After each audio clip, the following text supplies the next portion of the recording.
I think first and foremost, want to say Happy Earth Day to everyone in Albuquerque and, of course, central New Mexico.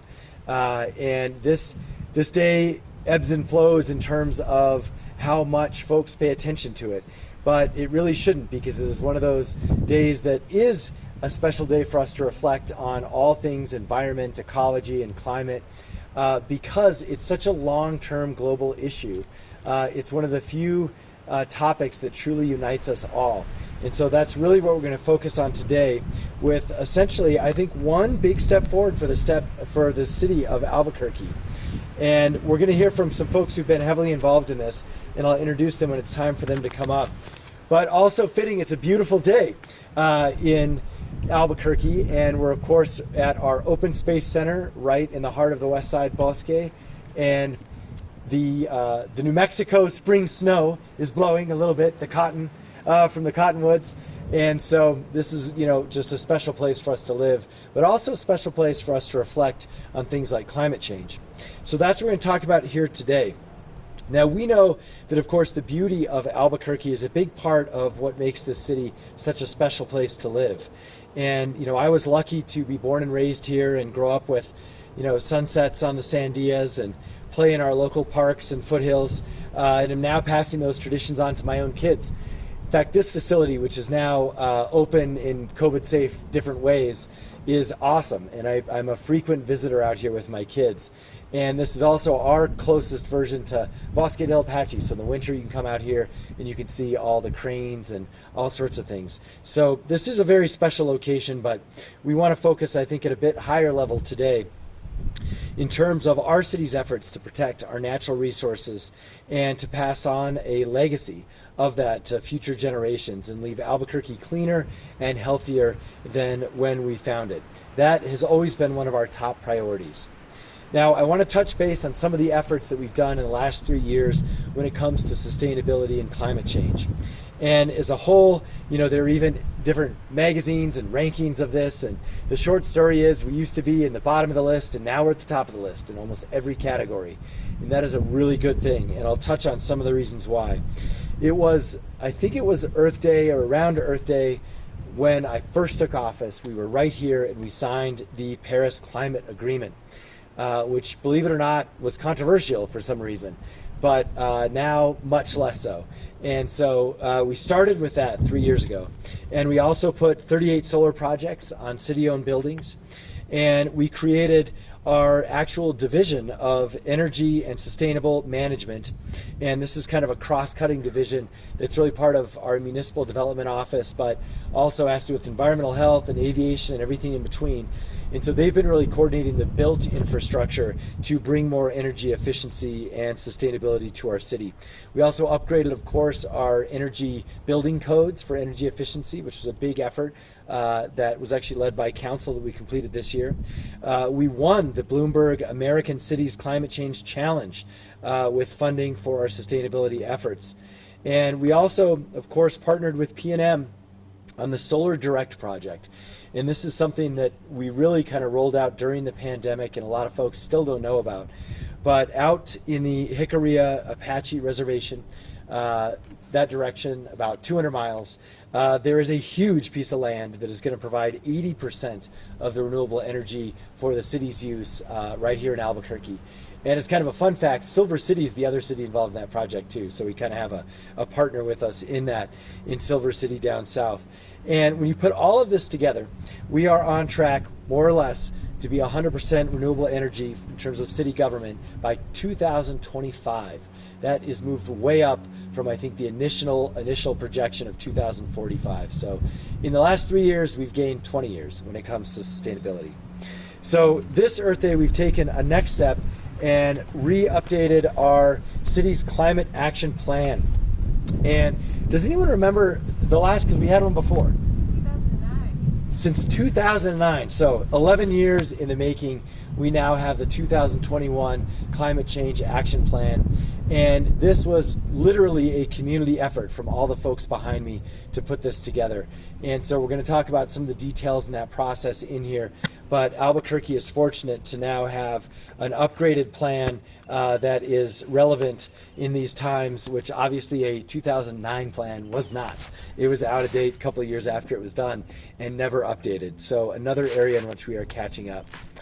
I also want to mention that as part of this plan, I think a newer trend that should have been there all along, but is now part of this plan, is a heavy emphasis on equity. And there are lots of sort of examples of how this plays out in our community. I want to highlight just a few. One is the connection between public transit and the reduced emissions from cars, the reduced carbon output, and also the manufacturing in terms of what happens to go into making cars. The less cars that are on the road mean a whole lot of things when it comes to reducing our carbon footprint. But right here, we're doing this by trying to make transit more equitable. And whether you like it or not, the ART project was actually a huge step in that direction. But our administration's extension of the ART project out to the west side has been a much, much bigger impact because of the amount of miles traveled. And that really serves as a way for commuters to C&M and UNM. And so this has been our mark on transit equity, is expanding the ART project out to the west side and Cottonwood Mall and looping it over to our universities. Now, also with that, of course, transitioning our fleet. So we're transitioning our fleet to electric vehicles as they're phased out, and our first electric bus is in testing right now, and we're going to be starting to phase those in at the end of the year over the next 10 years. So these are some areas in which we're connecting that, but also we increase connectivity in the transit system. That means less people have to drive, and usually the areas where this is the biggest issue happens to be our low-income communities of color. And so that's how we're connecting essentially climate change to transit equity. There's also areas that we have now well documented. For example, the heat island issues that are occurring, again, some of our lower income, older neighborhoods, communities of color, where the temperature is actually 2 to 4 degrees higher than it was 10 years ago because of the loss of the tree canopy. And so that's why our administration is emphasizing all of our replantings to be in these communities that typically have not had or they have lost that tree canopy. And so that does equate to literal things like not having to use your air conditioner as much, which actually lowers your electricity bill, which of course, if you're on a tighter budget, a fixed income budget, that bill is a much higher percentage. So I know it gets a little sort of complicated, but I think part of what we try and do on Earth Day is connect those dots, because there is a direct correlation to equity issues and climate change. Now, two other examples that are less equity driven, but I always like to share because we can see them right here in Albuquerque. And one is the Rio Grande behind me, and everyone asks, like, how come there's no water? Well, if you really track it back, it does have to do with climate change. For one, down south, the crops require more irrigation because it's hotter. And if you look up north, there's less snowpack because it's hotter, and so there's less flow in the Rio Grande. So again, you see that cycle that is unfortunately being negatively impacted by climate change. Now, the other one that I always have to explain to my kids when we drive and enjoy all the great places in rural New Mexico is, why are all the pinon trees dying? Well, we know, of course, there's a lot of science behind this, but some of the science is because of the bark beetle. And the ability for the bark beetle to attack some of our native trees is correlated to the rise in temperature. And so that's why you see those impacts as you get north. They keep creeping up north because the temperature keeps allowing them to essentially take advantage of those trees because it's not as cold. So anyway, there's other things too, like you can see the Sonoran Desert now. I remember when I used to drive to Elephant Butte, you could literally see where that desert starts. And it used to be outside of Socorro, and now it's outside of Belen. These are literally things I've seen in my lifetime that are a reflection of that increase in temperature. So anyway, there's lots of other examples, obviously, nationally and internationally, but I think those are three that we see right here in and around Albuquerque. So I want to talk more about our approach to help on the front line with communities that are harmed by environmental injustice and who also, as some of the examples I mentioned, bear the worst impacts of climate change. And so to do that is Kelsey Rader. She is our city's Chief Sustainability Officer. This was another improvement. We said our city actually has to invest in the people and the positions and give them the power to actually help when it comes to climate change. And those are manifest in the position of the Chief Sustainability Officer and the person, Kelsey Rader. Kelsey.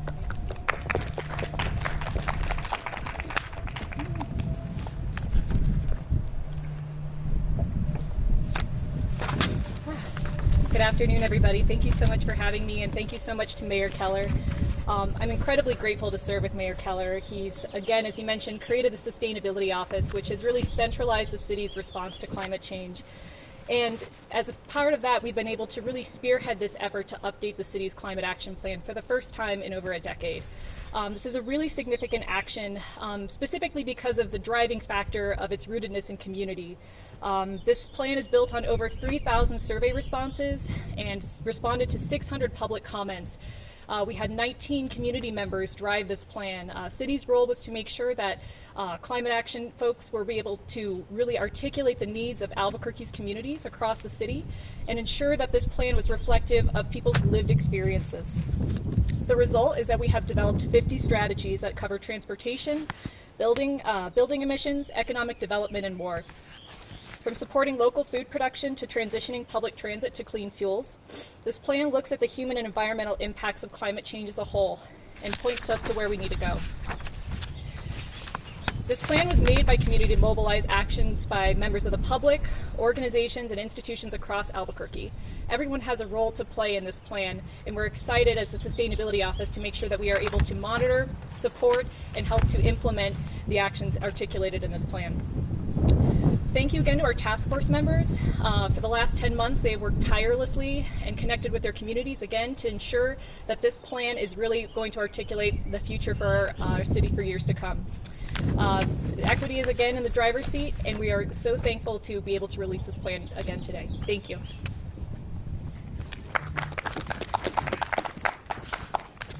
Okay, and at the city level, there are many departments involved in our sustainability efforts that really Kelsey helps coordinate. But there's kind of one out front by definition, and that is, of course, our environmental health department. And so to talk more about this, our Director of Environmental Health, Ryan Mast. Ryan?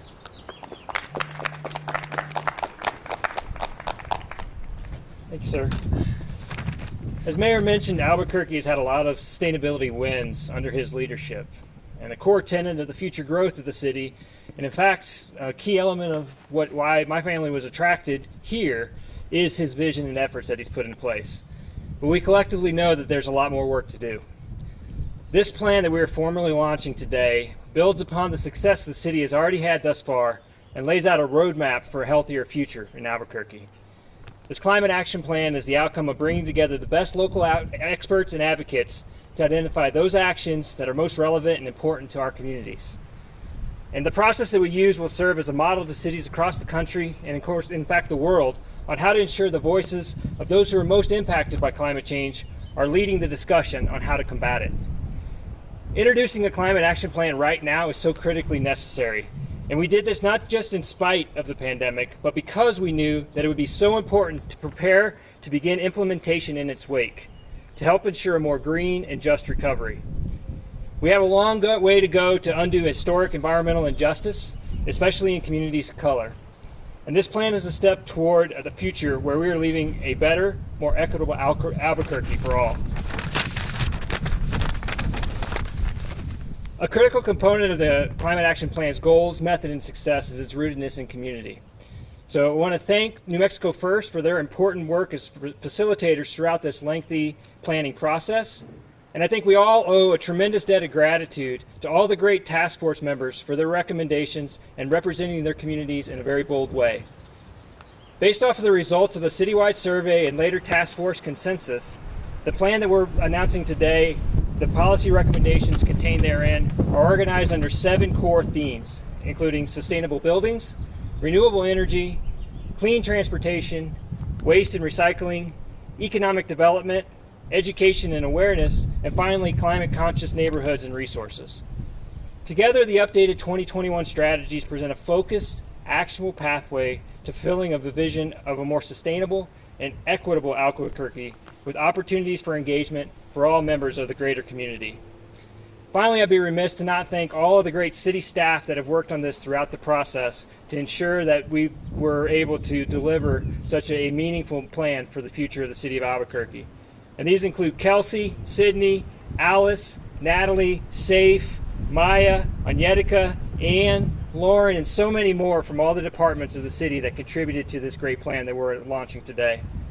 The approach that we took is the best recognizable way, and we're leading by example to make sure that our community's voices are heard on this very important issue. So thank you again for the opportunity to speak today, and thank you, Mayor, for your leadership on this issue.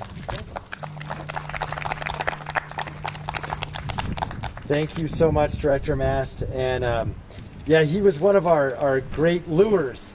And as he shared, I will just validate that it was really the city that brought him here, meaning how beautiful this is and such a great place to live. But also the community's dedication to all things environment. So, not to mention mountain biking trails. But anyway, that's for a different press conference. All right, so now let's hear. We really wanted to have so many people share their experience from the task force, but I think we decided, just kind of for expediency, that Teresa Cardenas was going to kind of represent them all. So she's a task force member. Teresa, come on up.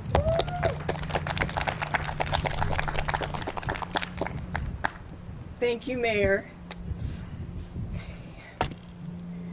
So through outreach, civic engagement, and leadership, we as a task force, and there were about 19 of us, have collectively contributed to the Climate Action Plan as a sustainable pathway forward that is inclusive, addresses equity, and communities most affected by climate change.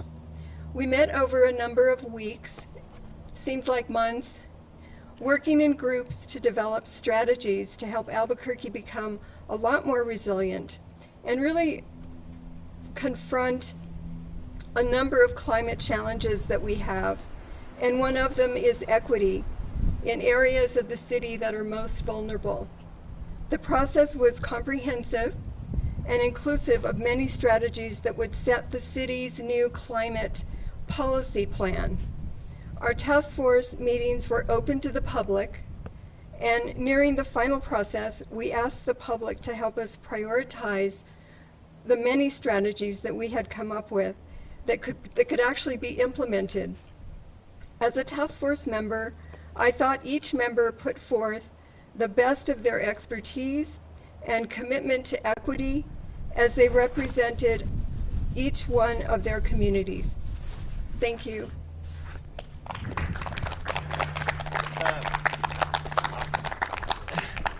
Thank you so much. Now I think what we're going to do at this point is, again, I'd love to have other folks share stories if they want, etc. But maybe we'll take some questions. But volunteer if you're a better person to answer than me.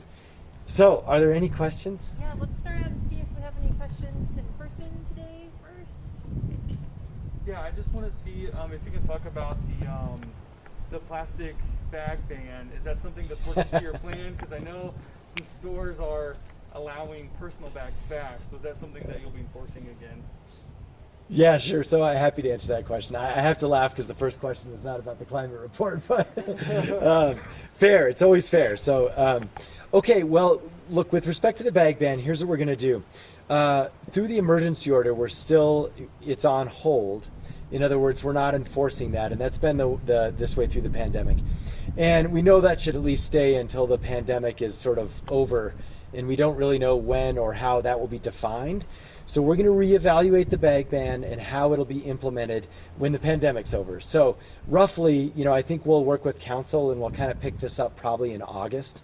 So there's no rush. But the short story is we want to continue our commitment certainly to reduce all the plastic bags, but we also might have to have some ways for grocers and so forth to maybe require people to pack their own groceries if they bring their own bag and that kind of thing. So we'll maybe have some minor tweaks, but until the pandemic's over, it is on hold.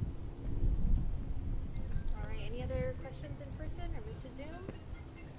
All right, we just got a question from Brittany Costello at KOB. She's wondering, how much has been spent on these efforts since Mayor Keller got to office? Is there a goal, a study on how much it will take to pursue those efforts?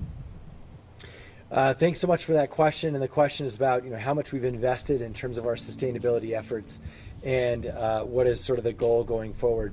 So I can answer that at a high level and say that we've used KREBS bonds. These are federal bonds to pay for a lot of the solar panel work. And our partnership with P&M has to do with paying off the solar panels over time. So the actual cost we can certainly get to on, but it's not really a cost to taxpayers because we're paying it off over time. And in terms of the goal, again, originally we were supposed to be 100% renewable or sustainable by 2045. And our administration decided on our own to move that up to 2025, which obviously is just 4 years from now. So the goal is to be 100% by 2025. But with more details on this, Kelsey or Ryan, spending or safe? Anyone off the top of your head? Hickory project? To be done by September this year. Hickory project should be done by September of this year. Anyone Also, to cost? as a part of the Hickory project, we've negotiated favorable contract terms to make sure that we are also getting a credit deduction for any sort of oil and gas activity. We'll have Kelsey explain. Sorry, I'm a bit sniffly from the pollen. So as a part of the Solar Direct program, we were also able to negotiate favorable terms to ensure that we had an oil and gas deduction on our final bill. And so the cost of the solar is actually an incredibly competitive price. We're looking at approximately 2 cents per kilowatt hour. And essentially, any oil and gas related operations that happen on the P&M grid are deducted from our overall bill at the end of the month. And so, in the event that we have high oil and gas prices across the country, we could actually potentially see cost savings on Solar Direct, net savings. Any others? Yep, we got a question from Jessica Dyer at the Journal. Are there similarities to the 2009 Climate Action Plan? What is the timetable for implementing the recommendations? Does the mayor's budget have any funding specifically for carrying out Climate Action Plan objectives? So this is a perfect one for our experts. So we'll start with Kelsey. And I would just say, too, we're going to put a link. The report is actually being released today. So you can also find that information in the report. I'm sorry, Maya, there's a couple different questions in there, so I'll start from the first one. Are there any similarities to the 2009 Climate Action Plan? Yes, when we first decided to develop this plan, we really tried to look at all the subject areas that were covered in the 2009 plan and really try to replicate that subject matter as much as possible in this plan. So really focusing on those heavy hitters of emissions producing activities, building energy usage, renewable energy, and transportation being the top three of those, as well as waste and recycling efforts, et cetera. And so, in addition to that, I think our process is relatively different. At this time around for the 2021 plan, we wanted to make sure that community was the driver and that community members were really driving the development of the strategies. And the city's role was to be an advisor to answer questions when asked, but to really support and uplift community voices. And the last couple questions there are, what's the timeline for implementing these recommendations and any specific funding for carrying out these objectives? So I'm very excited to say that with the support of Mayor Keller, in addition to his efforts to support elevating a energy and sustainability division, which will help with the implementation of this plan, the Sustainability Office is also pursuing efforts to expand as well. So there's definitely been funding already been put in place in last year's budget and this year's budget to really expand out the staffing efforts of those folks who are really going to drive and support implementation. In addition to that, the timeline is going to be different depending on actions. The task force did an incredible job of really assessing all the different strategies specifically to see those that would be implemented in the near term, midterm, and long term. And so it will be dependent upon the partners that we engage with who will help to carry out the implementation of this plan, and that will determine a lot of the timeline of when actions are completed.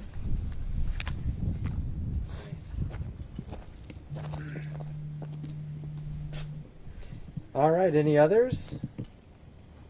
That's it on Zoom. Okay, we had another guest coming, but it's not going to work out. So just explaining why I'm texting. All right, well, I think I would just say this also. Remember, the every year in our CIP budget, there's a set aside for energy efficiency. And is it 2% or 3%? There's 3% for energy efficiency. So a lot of these efforts are consolidated into the CIP package that comes down. And there's even small things like our lights are now LED as opposed to the soda lights and things like that. So that all gets weaved into the CIP work as well. All right, with that, everybody, happy Earth Day, and thank you so much to the community for all the work on this. We really appreciate it on behalf of the city and all our future Burqueños who are going to benefit from this too. Thank you.